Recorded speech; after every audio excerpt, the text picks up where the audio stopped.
Paper में questions आएंगे। जो पीडीएफ आपको मैं दे रहा हूं इनसे बाहर कुछ भी नहीं आएगा, पूरा का पूरा पेपर यहीं से आएगा, ये मेरी गारंटी है। जो पीडीएफ जितने भी पूरे सिलेबस की इनके ऊपर ऑफर चल रहा है, 500 रुपये के पीडीएफ सभी जो आपको सिर्फ 150 रुपये में मिल जाएंगे। ऑफर सीमित समय के लिए, कभी भी ऑफर खत्म हो सकता है। पीडीएफ देने के लिए आप गूगल पे, फोन पे के माध्यम से पेमेंट करेंगे और तुरंत आपको पीडीएफ दे दिया जाएगा। उसके लिए 90509459 जो सिलेक्शन एकेडमी का हेल्पलाइन नंबर है, इस नंबर पर आप या तो कॉल कर लीजिए या व्हाट्सएप के माध्यम से आप सहायता ले सकते हैं। आपको स्कैनर दे दिया जाएगा, स्कैनर से आप पेमेंट कर दीजिए, तुरंत उसका स्क्रीनशॉट सेंड कर दो, तुरंत आपको पीडीएफ दे दिया जाएगा। पूरा पेपर यहीं से आएगा, ये मेरी गारंटी है। तो फटाफट पीडीएफ परचेज करिए और पढ़ना शुरू। एक मछली और ऑक्टोपस का दोस्तों किस प्रकार संबंध है, ये देखिए और इस क्वेश्चन का जल्दी से आंसर दीजिए। वेरी गुड दोस्तों, बहुत बढ़िया बहुत बढ़िया। डेली आए क्लास में ताकि आपकी तैयारी अच्छी हो जाए। ठीक है, देखिए दोस्तों, पानी मछली कहाँ रहती है, मछली कहाँ रहती है, पानी में रहती है। ऑक्टोपस कहाँ रहता है, ये भी दोस्तों पानी में रहता है, पानी में रहता है।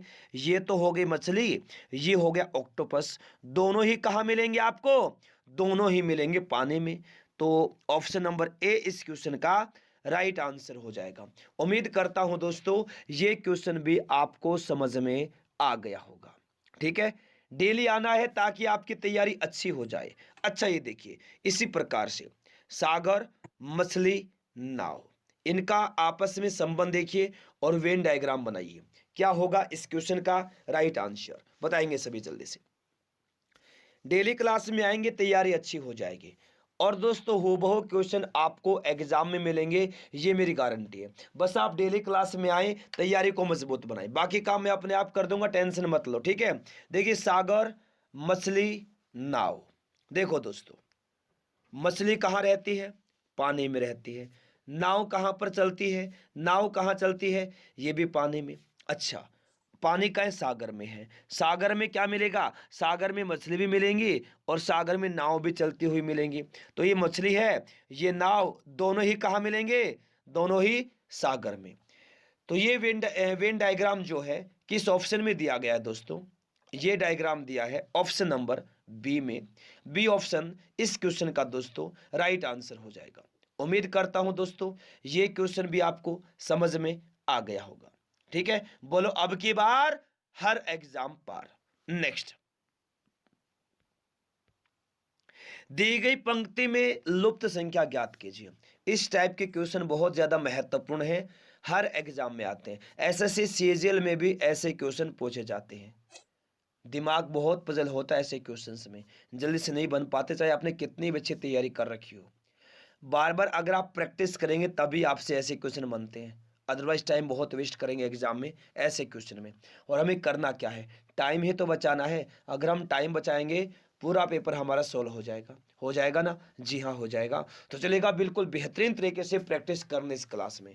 क्वेश्चन देखो क्या है, दी गई पंक्ति में लुप्त संख्या ज्ञात कीजिए। 7, 6, 5, 2, 3, 3, 98, क्वेश्चन मार्क 75। क्वेश्चन मार्क की जगह पर दोस्तों क्या आएगा, ये यहां पर निकालना है। बहुत ही महत्वपूर्ण क्वेश्चन है। तो ऐसे क्वेश्चन दोस्तों जब भी आते हैं, या तो हम रो में सोल्व करेंगे या हम सोल्व करेंगे कॉलम में। ठीक है, और सबसे पहले हम ये देखेंगे बड़ी संख्या किस साइड है। देखो इस साइड है बड़ी संख्या है, तो हम इसको कॉलम में सोल्व करेंगे। अगर इस साइड होती तो इसको रो में करते, इस साइड होती तो भी रो में करते। तो इस क्वेश्चन को हम कॉलम में सोल्व करेंगे। ये पहला क्वेश्चन, पहला कॉलम है। पहले कॉलम में देखिए 7 और 2 दिया है। 7 और 2 को क्या करें कि 98 आ जाए। जी हाँ दोस्तों, 7 और 2 को क्या करें, 98 आ जाए। चलो भी सोल्व करते हैं। 7 को क्या किया, 7 का कर दिया वर्ग, 7 का क्या कर दिया वर्ग, 7 का वर्ग गुणा में 2। 7 का वर्ग होता है 49, 7 का वर्ग कितना होता है 49 होता है, गुणा में 2 कितना हो गया दोस्तों 98 हो गया, 98 हो गया। 7 का वर्ग होता है 49, 2 से गुणा करने है, कितना हो गया 98। 98 देखिए यहां पर दिया है, जी हाँ आ जाओ जल्दी से। उसी प्रकार 5 और 3 को क्या करेंगे दोस्तों, सेम जो पहले कॉलम में किया है ऐसे ही करेंगे। देखो क्या करेंगे, 5 का वर्ग करके क्या करना है, 2 से गुणा करना है। ठीक है, 5 का वर्ग करके क्या करना है, 2 से गुणा करना है। 2 से करेंगे नहीं मेरे प्यारे साथियों, किससे करेंगे, 3 से करेंगे। किससे करेंगे, 3 से करेंगे। यहाँ 3 दिया है, यहाँ 3 दिया है ना, 5 का वर्ग करेंगे और इसी 3 से गुणा कर देंगे। कर दो भाई, 5 का वर्ग कितना होता है, 25। 25 को 3 से गुणा किया कितना आया, 75। 75 देखिए यहाँ दिया है, जी हाँ दिया है। उसी प्रकार दोस्तों इसका निकाल लेंगे, 6 का वर्ग करेंगे 3 से गुणा कर देंगे। 6 का वर्ग किया 6, बढ़िया चलेगा। फिर नेक्स्ट क्वेश्चन देखते हैं, जबरदस्त है, लाजवाब है। देखिए इसी प्रकार से एक ही प्रकार के 2-2 3-3 क्वेश्चन रखे ताकि एक समझ में ना आए दूसरा समझ में आ जाए। ठीक है, बड़ी संख्या होती है उसे साइड सोल्व करेंगे। देखो ये यहाँ पर दी है ना, तो ये ऐसे क्वेश्चन को हम कॉलम में सोल्व करेंगे। अगर बड़ी संख्या ऐसे हो तो उसको हम रो में सोल्व करेंगे। यहाँ पर दियो तो भी, यहाँ दियो तो भी, यहाँ दियो तो भी कॉलम किस में करेंगे, कॉलम में करेंगे। ठीक है, चलो सोल्व करते, इसको हम किस में, कॉलम में सोल्व करेंगे।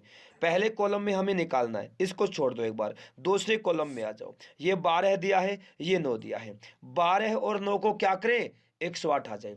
12 और 9 को क्या करें, 108 आ जाए। तो मेरे प्यारे साथियों 12 और 9 को क्या करें, 108 आए। देखिए 12 को क्या किया, 9 से गुणा कर दिया। 12 को 9 से गुणा कर दिया, कितना आया, 108 आया। 12 को 9 से गुणा कर दिया, आ गया 108। देखो यहाँ 108 दिया है जी हाँ 108 दिया है। उसी प्रकार कॉलम नंबर 3 में आ जाओ। 9 72 8 दिया है, तो 9 और 8 को क्या करेंगे कि 72 आ जाए। तो 9 को 8 से कर दिया गुणा, 9 को 8 से गुणा कर दिया, कितना आ गया, 72। 72 आया दोस्तों, जब 9 को 8 से गुणा किया तो आ गया 72। 72 आ गया, जी हाँ 72 आ गया। उसी प्रकार हम इसको सोल्व कर लेंगे, लेकिन ये थोड़ा सा अलग है। क्या है, थोड़ा सा अलग है। कैसे अलग है दोस्तों, क्या करना है, देखो मेरे प्यारे साथियों, इसको मान लेंगे हम x मानेंगे। तो x और 9 को करेंगे गुणा, x गुणा में 9, 36 निकालना, इसको हम कर लेंगे बराबर में 36। तो ये हो गया 9x बराबर 36। तो x बराबर में 36 को क्या करेंगे, इस साइड लेकर जाएंगे, किस में जाएगा, भाग में जाएगा 9। 36 को 9 से भाग करेंगे, कितना आएगा, 4। तो x का मान क्या आ गया, 4 आ गया। यहाँ पर क्या आएगा, 4 आएगा। 4 किस ऑप्शन में दिया है, 4 दिया है दोस्तों ऑप्शन नंबर बी में। किस ऑप्शन में दिया है, 4 दिया है ऑप्शन नंबर बी में। बी ऑप्शन इस क्वेश्चन का दोस्तों राइट आंसर होगा।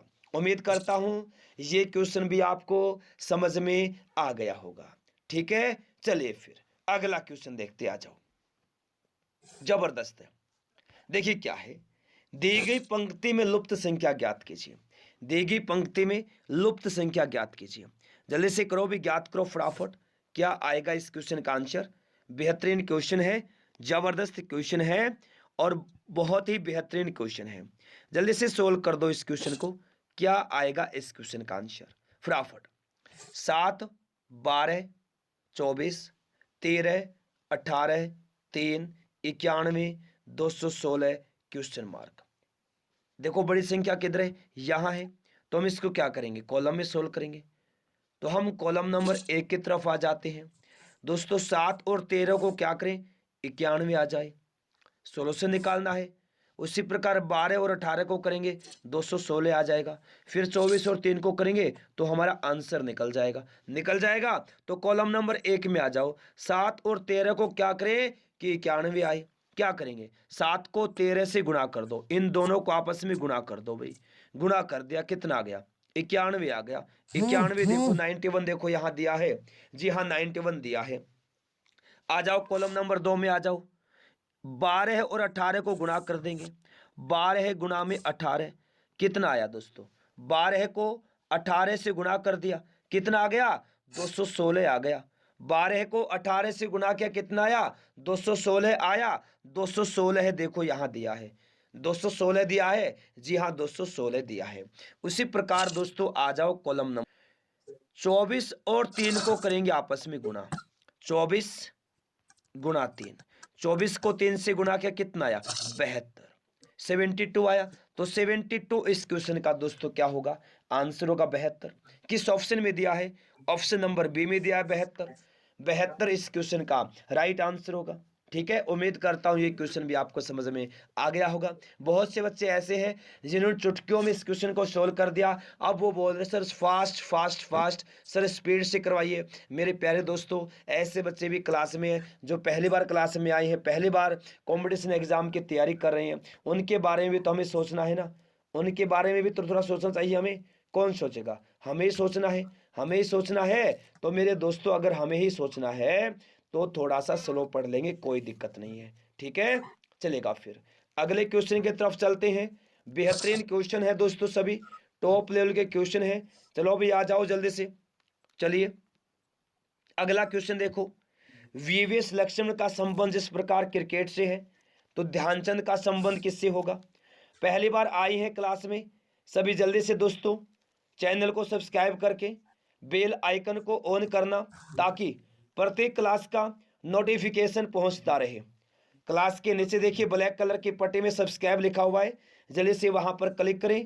जैसे वहां पर क्लिक करेंगे तुरंत एक बेल आइकन दिखाई देगा, बेल आइकन को ऑन करना ताकि प्रत्येक क्लास का नोटिफिकेशन पहुंचता रहे। और सभी क्लास को लाइक कर दो, आते ही क्लास को लाइक किया करो, ठीक है। दिन रात आपके लिए मेहनत कर रही हैं, लाइक के मामले में आप लोग जीरो हैं। मेरे प्यारे साथियों, जरा सोचिए कितनी मेहनत कर रहा हूं आपके लिए, दिन रात आपके लिए क्लास लेकर आता हूं, एक लाइक के लिए बार बार रिक्वेस्ट करवाते हो, है ना। चलो जल्दी से सभी फटाफट क्लास को लाइक कर देंगे। चलिए इस क्वेश्चन को सोल्व करते हैं। देखिए क्या दिया है, वीवीएस लक्ष्मण का संबंध जिस प्रकार क्रिकेट खेल से है ना, वीवीएस लक्ष्मण का संबंध क्रिकेट के खेल से है, तो ध्यानचंद का संबंध दोस्तों किस खेल से है? हॉकी के खेल से। हॉकी का जादूगर कहा जाता है इनको, क्या कहा जाता है? हॉकी का जादूगर, हॉकी का जादूगर, हॉकी का जादूगर। हॉकी किस ऑप्शन में दिया है? हॉकी दिया है ऑप्शन नंबर ए में, हॉकी दिया है ऑप्शन नंबर ए में। ए ऑप्शन इस क्वेश्चन का दोस्तों राइट आंसर होगा। उम्मीद करता हूं ये क्वेश्चन भी आपको समझ में आ गया होगा। चलो भी देखो नेक्स्ट, उपयुक्त अनुपयुक्त। जिस प्रकार उपयुक्त का विपरीतार्थक शब्द अनुपयुक्त है, उसी प्रकार प्रकाशित करना का विपरीतार्थक शब्द क्या होगा? बताओ जल्दी से, क्या आएगा इस क्वेश्चन का आंसर? सोल्व करेंगे सभी। जी हाँ, टेंशन मत लो, ऐसे ही क्वेश्चन आएंगे आपके एग्जाम में, हूबहू क्वेश्चन मिलेंगे, हूबहू क्वेश्चन आपको आपके एग्जाम में मिलेंगे। टेंशन लेने की जरूरत नहीं है, आपको जरूरत है क्लास में डेली आने की। आप डेली क्लास में आओ, बाकी काम दोस्तों मैं कर दूंगा, टेंशन मत लिया करो यार, टेंशन लेने का नहीं, टेंशन देने का, ठीक है। डेली क्लास में आओ, बाकी काम मैं अपने आप कर दूंगा। घबराने की जरूरत आपको बिल्कुल भी नहीं है, घबराने की जरूरत आपको बिल्कुल भी नहीं है, ठीक है। चलो आ जाओ, देखो उपयुक्त का विपरीतार्थक शब्द है अनुपयुक्त, ठीक है। उसी प्रकार दोस्तों प्रकाशित करना का जो विपरीतार्थक शब्द है वो क्या है भाई? वो है छिपाना। क्या है? छिपाना। उपयुक्त का अनुपयुक्त, प्रकाशित करना का प्रकाशित करना अर्थात संज्ञान में लाना का विपरीतार्थक है छिपाना। छिपाना किस ऑप्शन में दिया है? छिपाना दिया है ऑप्शन नंबर सी में। सी ऑप्शन इस क्वेश्चन का दोस्तों राइट आंसर हो जाएगा। अगला क्वेश्चन देखिए, चलिए। सुभाष चंद्र बोस उड़ीसा, महात्मा गांधी। जिस प्रकार सुभाष चंद्र बोस का संबंध उड़ीसा से है, तो महात्मा गांधी का संबंध किससे होगा? बताओ जल्दी से, क्या होगा आंसर इस क्वेश्चन का? जबरदस्त बेहतरीन क्वेश्चन है, बताओ भी सभी जल्दी से, क्या आ जाएगा आंसर? जिस प्रकार सुभाष चंद्र बोस का संबंध उड़ीसा से, कैसे? पहले देखिएगा, सुभाष चंद्र बोस का जन्म कहाँ हुआ दोस्तों? उड़ीसा राज्य में हुआ। सुभाष चंद्र बोस का जन्म कहाँ हुआ? सुभाष चंद्र बोस का जन्म हुआ था उड़ीसा के कटक में, है ना। तो महात्मा गांधी जी का जन्म कहाँ हुआ? महात्मा गांधी जी का जन्म कहाँ हुआ? महात्मा गांधी जी का जन्म हुआ गुजरात में। कहाँ हुआ? गुजरात में हुआ। गुजरात दिया है ऑप्शन नंबर सी में, तो सी ऑप्शन इस क्वेश्चन का राइट आंसर होगा, ऑप्शन नंबर सी। उम्मीद करता हूं ये क्वेश्चन भी आपको समझ में आ गया होगा। चलो फिर अगला देखो क्या है, जुआरी कसिनो। जिस प्रकार जुआरी का संबंध कसिनो से है, तो क्लर्क का संबंध किससे होगा? बताओ सभी जल्दी से। जिस प्रकार जुआरी का संबंध कसिनो से है, तो क्लर्क का संबंध किससे होगा? बताओ जल्दी से क्या होगा इस क्वेश्चन का दोस्तों राइट आंसर। बहुत महत्वपूर्ण क्वेश्चन है। बताएगा जिस प्रकार जुआरी का संबंध कसीनो से है उसी प्रकार क्लर्क का संबंध किससे होगा? देखो साथियों ध्यान से देखो, जुआरी जो है दोस्तों जुआ कहाँ खेलता है? जुआरी जुआ कहाँ खेलता है? कसिनो में खेलता है। जुआरी जुआ कहाँ खेलता है? कसिनो में। तो क्लर्क का कार्यालय कहाँ होगा? क्लर्क कहाँ मिलेगा आपको? क्लर्क का कार्य कहाँ होगा? कार्यालय में होगा। कहाँ होगा? कार्यालय में होगा। कार्यालय में होगा।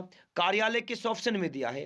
कार्यालय ऑप्शन नंबर सी में दिया है दोस्तों। ठीक है, सी ऑप्शन इस क्वेश्चन का राइट आंसर हो जाएगा। उम्मीद करता हूं ये क्वेश्चन भी दोस्तों आपको समझ में आ गया होगा। चलो फिर अगला क्वेश्चन देखो। त्रिभुज महत्वपूर्ण क्वेश्चन है। जल्दी से इस आकृति में त्रिभुज काउंट करो भाई, कितने त्रिभुज है इस आकृति में? ऐसे 2 से 3 क्वेश्चन आपके एग्जाम में आएंगे, ठीक है ना? तो थोड़ा सा अलग भी हो, जैसे मान लो एक लाइन यहां दे दी, एक यहां, एक यहां, एक यहां, ऐसे भी आ सकता है, ऐसे भी आ सकता है। ठीक है, हाँ तो बताएगा जल्दी से। लेकिन हमें क्या है, त्रिभुज निकालने आने चाहिए। ठीक है, चाहे फिर कैसे भी आकृति हो हम त्रिभुज निकाल लेंगे, कोई बड़ी बात नहीं है। ठीक है, चलिए इस क्वेश्चन को सॉल्व कर लेते हैं। तो सबसे पहले दोस्तों एक एक खाने से एक एक सिंगल त्रिभुज वाले जो है ना, एक सिंगल त्रिभुज जो है वो काउंट करेंगे। देखो भी एक, ध्यान से देखो, 2, ठीक है, 3, 4, 5, 6, 7, 8, ठीक है, 9, 10, 11, 12, 13, 14, 15 और 16। 16 त्रिभुज हो गए भाई सिंगल आकृति वाले।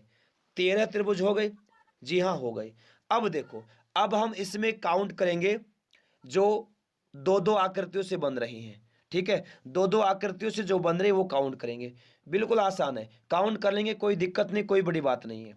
ठीक है, लेंथी जरूर होते हैं क्वेश्चन, लेकिन जब सोल्व करना आ जाता है ना, मजा बहुत आता है सोल्व करने में। देखो भाई सबसे पहले देखो त्रिभुज नंबर 4, 5, 6, 3, 4, 5, 6 में आ जाओ। देखो भाई 4 और 5 को मिलाकर हो गया एक, एक हो गया 3 और 6 को मिलाकर डबल में, एक हो गया 3 और 4 को मिलाकर एक, एक हो गया 5 और 6 को मिलाकर। कितने हो गए ये वाले? 4 हो गए, 4 हो गए। अब नीचे आओ दोस्तों, जो 11, 12, 13 और 14 नंबर के जो त्रिभुज है ना वहां आ जाओ। देखो भाई 11, 12 को मिलाकर हो गया एक, एक हो गया 13 और 14 को मिलाकर, एक हो गया 12 और 14 को मिलाकर, एक 11 और 13 को मिलाकर, 4 हो गए दोस्तों ये वाले। 4 हो गए, हो गए। अब हम काउंट करेंगे तीन तीन आकृतियों से जो बन रहे हैं, तीन तीन आकृतियों से जो बन रहे हैं वो काउंट करेंगे कितने बनते हैं। आ जाओ भाई, देखो भाई एक तो हो गया, 2, 3, 4 को मिलाकर जो नंबर डाले गए ना त्रिभुजों के वो देखो, एक हो गया 2, 3, 4 को मिलाकर, एक हो गया है 5, 6 और 8 को मिलाकर, 5, 6 और 8 को मिलाकर हो गया एक। ठीक है, एक हो गया है 9, 11 और 12 को मिलाकर, एक हो गया 13, 14 और 15 को मिलाकर। ये कितने हो गए? 4 हो गए दोस्तों ये वाले, 4 हो गए ये वाले। ठीक है, 4 हो गए दोस्तों ये वाले। अब इसमें दोस्तों बड़े त्रिभुज निकलेंगे, बड़े वाले त्रिभुज भी निकालेंगे। ठीक है, बड़े वाले त्रिभुज देखिएगा दोस्तों, 4 देखिए 2, 3, 4, 5, 6, 8 आकृतियों को मिलाकर ये वाला एक, ये हो गया, एक के नीचे वाला ये हो गया दोस्तों, 2 हो गए। अच्छा अब देखो भाई मेरे साथियों, एक देखो ये वाला हो गया और एक हो गया देखो यहाँ ये वाला, 4 हो गए दोस्तों ये। टोटल काउंट कर लो, अब टोटल काउंट कर लो कितने बन गए? 16, 4, 20, 4, 24, 4, 28 और 4, 32। तो इस आकृति में त्रिभुजों की संख्या कितनी है? कितने त्रिभुज है इस आकृति में? इस आकृति में त्रिभुज है कितने? 32 त्रिभुज है। कितने हैं? 32 त्रिभुज है इस आकृति में। उम्मीद करता हूं दोस्तों ये क्वेश्चन भी आपको समझ में आ गया होगा। कितने त्रिभुज है इस आकृति में? 32। आंसर क्या होगा? Option number. ठीक है, लीजिएगा नेक्स्ट। दी गई आकृति का सही दर्पण प्रतिबिंब ज्ञात कीजिए। ये आकृति दी है, इसका देखो दर्पण प्रतिबिंब यहाँ है M और N नाम का। ठीक है, तो जल्दी से इसको सोल्व करो फटाफट। बताओ कमेंट बॉक्स में कमेंट करके क्या आएगा आंसर। बहुत ही अच्छा क्वेश्चन है ये, बहुत अच्छा क्वेश्चन है। बताओ जल्दी से क्या रहेगा इस क्वेश्चन का आंसर। बेहतरीन क्वेश्चन है ये, जबरदस्त। बताइएगा फटाफट कैसे सोल्व करेंगे बताइए। लाइक नहीं किया लाइक कर दो, शेयर नहीं किया शेयर कर दो, आते ही लाइक कर दिया करो ताकि बार बार ना बोलना पड़े। और ये क्लास ना डेली इसी टाइम पर होती है, ये क्लास रोजाना होती है दोस्तों इसी टाइम पर, रोजाना इसी टाइम पर ये क्लास रहती है। आप डेली क्लास में आया करें ताकि आपकी तैयारी अच्छी हो जाए, ठीक है। डेली आए और दोस्तों तैयारी को मजबूत बनाएं, और कमेंट करेंगे सभी जल्दी से अब की बार हर एग्जाम पर। और सभी ऐप को भी इंस्टॉल कर लेंगे, फ्री पीडीएफ और फ्री टेस्ट के लिए ऐप को इंस्टॉल कर लेंगे सभी। लिंक कमेंट बॉक्स में पिन किया गया है और डिस्क्रिप्शन बॉक्स में भी दिया गया है, ठीक है। सभी क्लासेस का पीडीएफ और उनका टेस्ट ऐप के ऊपर मिलेगा, ठीक है, गुरुकुल एकेडमी का ऐप। चलो सोल्व करते हैं इस क्वेश्चन को, चलिए सोल्व कर लेते हैं। देखो भाई, जब त्रिभुज इस साइड सॉरी दर्पण इस साइड रखा हो तो ये हिस्सा यहाँ आएगा और ये चला जाएगा उस साइड में, ठीक है। चलिए सोल्व कर लेते हैं। देखो भाई, सबसे पहले हम ये जो बाहर की जो बाउंड्री है ये बना लेंगे। जी हाँ, हमने बाहर की बाउंड्री है ये बना ली। अब इसको सोल्व कर लो। ये वाला हिस्सा आएगा यहाँ, ये वाला चला जाएगा उस साइड में, बिल्कुल चला जाएगा, कोई दिक्कत नहीं है, कोई दिक्कत नहीं है। तो ठीक है भाई, ये वाला आएगा यहाँ पर, ये त्रिभुज बन जाएगा यहाँ पर, ठीक है। सॉरी, अच्छे से बनाएंगे। ये यहाँ बन गया, जी हाँ बन गया। अभी नीचे वाला सर्कल हो गया, ये सेम हो जाएगा भाई, सेम। ये यहाँ ब्लैक हो गया ब्लैक, जी हाँ हो गया। अब ये वाला ना, इसका क्या होगा, कैसे बनेगा दोस्तों ये वाला, देखो मेरे साथियों, ये बन जाएगा ऐसे, कैसे, ऐसे बन जाएगा, ऐसे बन गया। अब ये देखिएगा नीचे, ठीक है, ये ऐसे दिए ना, बिल्कुल कैसे बन जाएगा दोस्तों, आप देख रहे हैं ना, इसी प्रकार बनेगा, इसी प्रकार बनेगा, जी हाँ इसी प्रकार बनेगा। यार देखो मेरे प्यारे साथियों, माफी चाहता हूं, ऐसे नहीं बनेगा, ये बनेगा ऐसे। कैसे बनेगा, ऐसे बनेगा, ठीक है, ऐसे बनेगा। और नीचे की तरफ ये अलग से ब्लैक पट्टी दी है, ये ऐसे हो जाएगी। तो ये किस ऑप्शन में दिया है ये वाला डायग्राम, ये दिया है ऑप्शन नंबर बी में। तो ऑप्शन नंबर दोस्तों